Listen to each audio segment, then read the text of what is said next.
दोस्तों आज से कुछ साल पहले हम सबके घर में एक वॉशिंग पाउडर जरूर मिलता था जिसे हम वॉशिंग पाउडर निरमा के नाम से जानते हैं। आप सभी को ये लाइन तो जरूर याद होगी।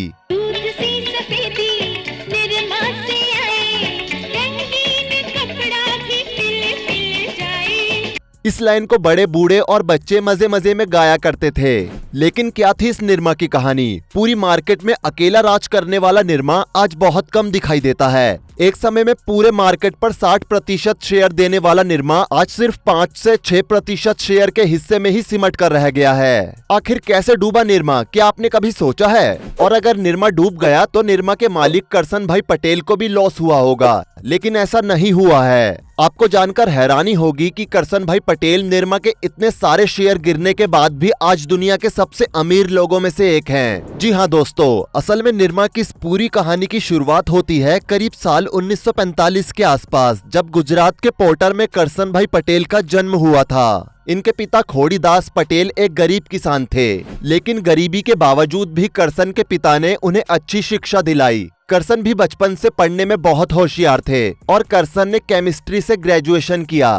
खोड़ीदास दिन भर खेत में बैलों की तरह मेहनत करते थे, क्योंकि उन्हें यकीन था कि एक न एक दिन उनका बेटा एक अच्छी नौकरी में लग जाएगा और उनके परिवार के सारे दुख भरे दिन खत्म हो जाएंगे। लेकिन करसन भाई के दिमाग में बचपन से ही एक बड़ा बिजनेसमैन बनने का सपना था। लेकिन अपने पिता की इच्छा को देखते हुए करसन भाई ने 21 साल की उम्र में एक लैब में लैबोरेटरी अटेंडेंट की जॉब ज्वाइन कर ली। कुछ समय तक करसन भाई ने वही जॉब की, लेकिन कुछ समय बाद करसन भाई ने अहमदाबाद में एक बड़े सेठ की कॉटन कंपनी ज्वाइन कर ली। कुछ समय बाद ही करसन भाई की गुजरात के सरकारी विभाग में सरकारी नौकरी लग गई, जिससे उनकी फाइनेंशियल कंडीशन काफी अच्छी हो गई। इससे जहां एक तरफ करसन भाई की फैमिली कंडीशन काफी अच्छी हो गई थी, वहीं दूसरी तरफ साल 1969 और 1970 के आसपास भारत देश फाइनेंशियल क्राइसिस से जूझ रहा था। उस समय लोग ढंग से खाना नहीं खा पाते थे और कपड़े धोने के लिए राख, बालू और सोडे का इस्तेमाल करते थे। ये वो समय था जब भारत के बहुत बड़े घर ही वॉशिंग पाउडर का इस्तेमाल करते थे।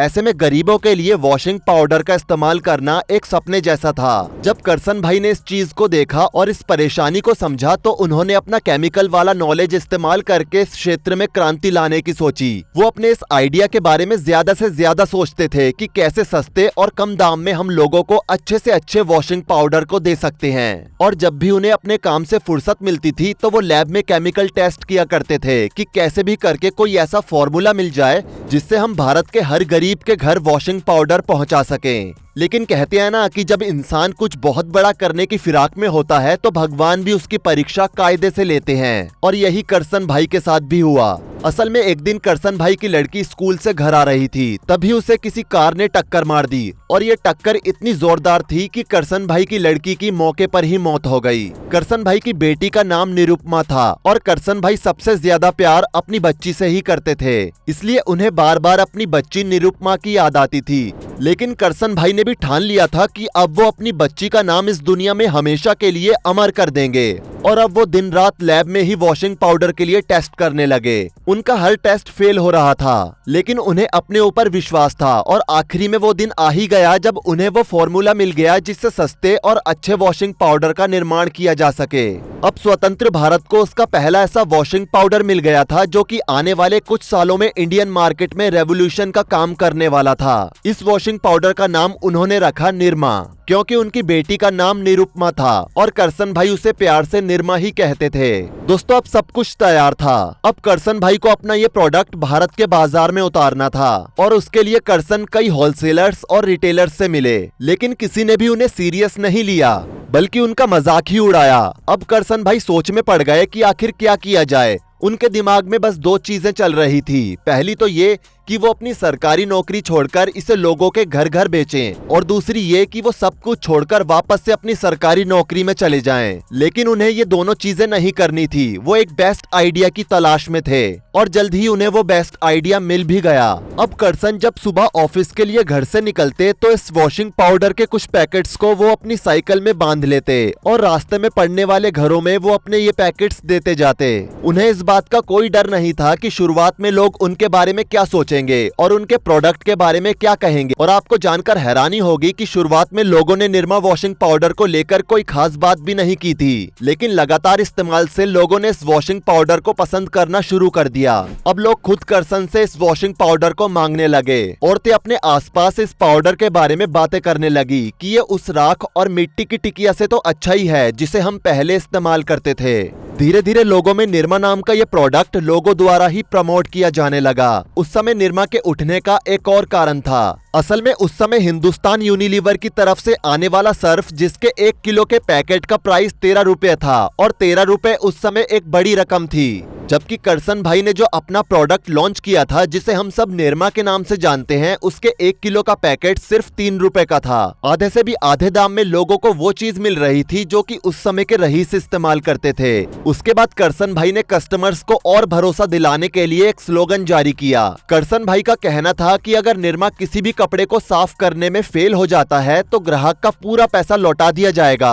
उनके इस कॉन्फिडेंस ने पूरे गुजरात में निरमा नाम की लहर ला दी। अब करसन भाई ने निरमा से काफी कमाई की और निरमा से कमाया हुआ सारा पैसा उन्होंने वापस अपने बिजनेस में लगा दिया। करसन यहाँ तक संतुष्ट नहीं थे, वो इसे नेशनल लेवल पर मार्केट में लाना चाहते थे, जिसके लिए करसन ने एक रेडियो चैनल पर निरमा की एड की शुरुआत की और गुजरात के बाहर भी अब लोग निरमा को जानने लगे। अभी तक ये सारा काम करसन भाई अकेले ही कर रहे थे, जैसे कि निरमा को बनाना, निरमा को पैक करना वगैरह वगैरह। लेकिन अब करसन ने रिटेलर से बात की और दुकानों पर अपने इस प्रोडक्ट को सप्लाई किया, जिससे अब उन्हें मार्केट में भी अच्छा रिस्पांस मिला।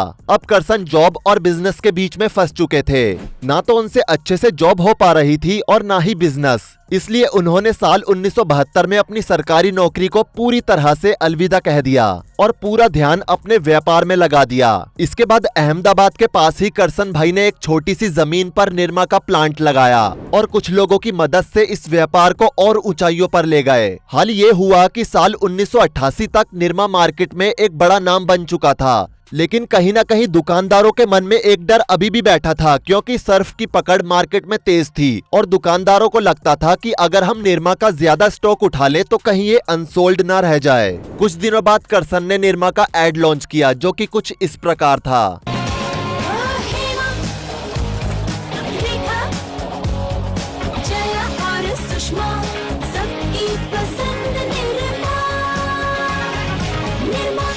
और इस एड ने मानो निरमा की सेल में रॉकेट लगा दिया हो। टीवी पर एडवर्टाइजमेंट देने के बाद निरमा हर जगह बहुत तेजी से बिक रहा था। कंपटीशन इतना तेज हो गया था कि हिंदुस्तान यूनिलीवर के प्रोडक्ट सर्फ की सेल डाउन होने लगी थी। इसलिए हिंदुस्तान यूनिलीवर के एग्जीक्यूटिव ने एक मोनोपोली क्रिएट की और एक एड बनाया कि हर सस्ती चीज अच्छी नहीं होती। इस एड से कुछ खास फर्क नहीं आया। अब सर्फ का रेट घटाया नहीं जा सकता था, क्योंकि दोनों के रेट में करीब करीब आधे से ज्यादा का फर्क था। इसलिए हिंदुस्तान यूनिलीवर ने दिमाग लगाया और अपना एक नया प्रोडक्ट कंपटीशन में उतारा। उसे हम सब व्हील के नाम से जानते हैं। साल 1988 में हिंदुस्तान यूनिलीवर ने टीवी के जरिए कुछ इस तरह से ऐड किया कि निरमा लोगों के हाथों के लिए अनसेफ है, जबकि व्हील काफी अच्छा है।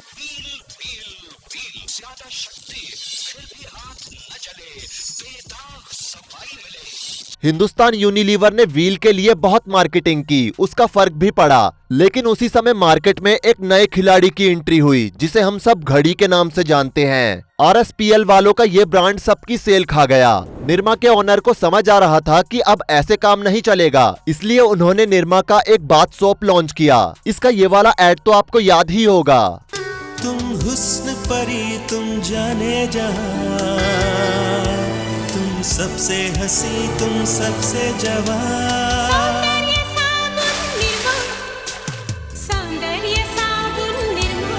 निरमा सोप ने भी आकर मार्केट में अच्छी खासी पकड़ बनाई। निरमा का रेट और सभी सोप से काफी कम था, लेकिन करसन भाई को इस बार नुकसान हो गया, क्योंकि सस्ते प्रोडक्ट लॉन्च करने के चक्कर में लोगों के दिमाग में निरमा को लेकर एक चीप प्रोडक्ट वाली इमेज बन गई। अब इससे छुटकारा पाने के लिए करसन ने प्रीमियम कैटेगरी में निरमा ब्लू को लॉन्च किया और 2 साल में ही इस डिटर्जेंट पाउडर ने अपनी पकड़ बना ली। लेकिन हिंदुस्तान यूनिलीवर ने भी सर्फ की पैकेजिंग में और एड में काफी खर्च किया और ब्लू निरमा की मार्केट मार्केट को कवर कर लिया। धीरे धीरे लोग निरमा को छोड़कर व्हील की तरफ जाने लगे और वो समय भी आ गया जब 2012 में व्हील ने निरमा को पछाड़ दिया। निरमा ने अपना ध्यान कई जगह पर लगा दिया, जिसकी वजह से निरमा ने अपने मेन प्रोडक्ट से फोकस खो दिया। आज निरमा कई जगहों पर चलता है, लेकिन निरमा का मेन फोकस अब उनकी नई कंपनी नोवोको में है, जो कि एक सीमेंट कंपनी है। और यही मेन कारण है जिससे निरमा की सेल आज इतनी ज्यादा डाउन हो चुकी है। लेकिन अगर करसन भाई चाहें तो वो आज भी निरमा को नई ऊंचाइयों पर ले जा सकते हैं, लेकिन अब वो अपनी नई कंपनी पर फोकस कर रहे हैं। वैसे दोस्तों, कैसी लगी आपको हमारी ये पेशकश, नीचे कमेंट करके जरूर बताएं। वीडियो को लाइक करें, शेयर करें और ऐसी ही और वीडियोस के लिए इस चैनल को सब्सक्राइब करके साथ में बेल नोटिफिकेशन को भी ऑल पर सेट कर लें। धन्यवाद।